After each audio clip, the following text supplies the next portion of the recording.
ஒரு வருஷம் ஜல்லிக்கட்டவே காத்திருக்கான் இந்த அலங்காட்டுக்காண்டி. அதில் பார்த்தீங்கன்னா காலையில் 7 மணிக்கு அவுக்குற மாடை 10:30 மணிக்கு அவுக்குறாங்க. எத்தனை மாடு அவுக்க முடியாமல் நேரம் கிடைக்காம ஜல்லிக்கட்டு பாரம்பரிய விளையாட்டாக இருக்க வேண்டும். இதில் அரசியலை பூர்த்த வேண்டாம்.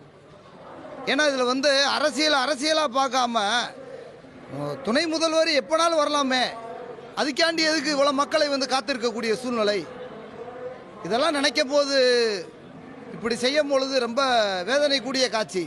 ஜல்லிக்கட்டு இவ்வளோ அளவுக்கு ரொம்ப அடிமைப்பட்டு கிடக்கின்றது இது ஒட்டுமொத்த மக்களுடைய பார்வையில் இப்படி பேசும் பொருளாக ஆகிக்கிருக்கு. ஏங்க துணை முதல்வர் எப்போனாலும் வர வேண்டியானங்க, மாடு அவுத்துக்கிட்டே இருக்க வேண்டியானா?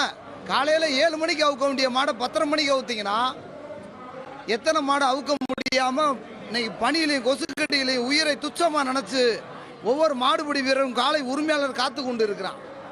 எத்தனை வெளி மாவட்டம் உலக நாட்டில் இருந்தக்கூடிய வந்திருக்கவங்க பூரா காத்திருக்காங்க. இதெல்லாம் நினைக்கும் பொழுது இந்த அரசு செய்யக்கூடியது ரொம்ப வேதனை கூடிய காட்சி. ரொம்ப அதே பின்னாடி பார்த்தீங்கன்னா பின்னாடி எப்படி பார்த்தாலும் ஒரு 600-700 மாடு கிடக்குது.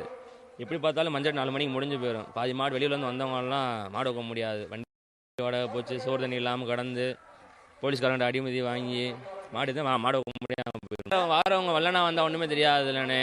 10 மணிக்கு வராங்க. இப்போ நாங்களாம் இப்போ என்னென்ன பண்ணுறது? இப்போ அந்த 6 மணி தாண்டி கட்டு நடக்குமா நடக்காது? அரசு அதை பற்றி என்ன நினைக்கிறீங்க? 6 மணிக்கு நடக்காது. 5 மணி தாண்ட ரொம்ப கஷ்டம் தானே. நாங்கள் தோரிமல்ல இருந்தே காலையில் 4 மணிக்கெலாம் மாடு ஏற்றி வந்தோம்னே. காலையில் 4 மணிக்கெலாம் வந்துட்டாங்கண்ணே மாடு ஏற்றி. ஆனால் காலையில் எப்பயுமே 6 மணி 7 மணிக்கெலாம் மாடு ஸ்டார்ட் பண்ணிடுவாங்கண்ணே எப்பயுமே பாலமேடு ஜல்லிக்கட்டு. இப்போ துணை முதலமைச்சர் வரதுனால லேட் ஆயிடுச்சுண்ணே. அவர் 10 மணிக்கு தானே ஜல்லிக்கட்டை தொடங்க வச்சிருக்காரு.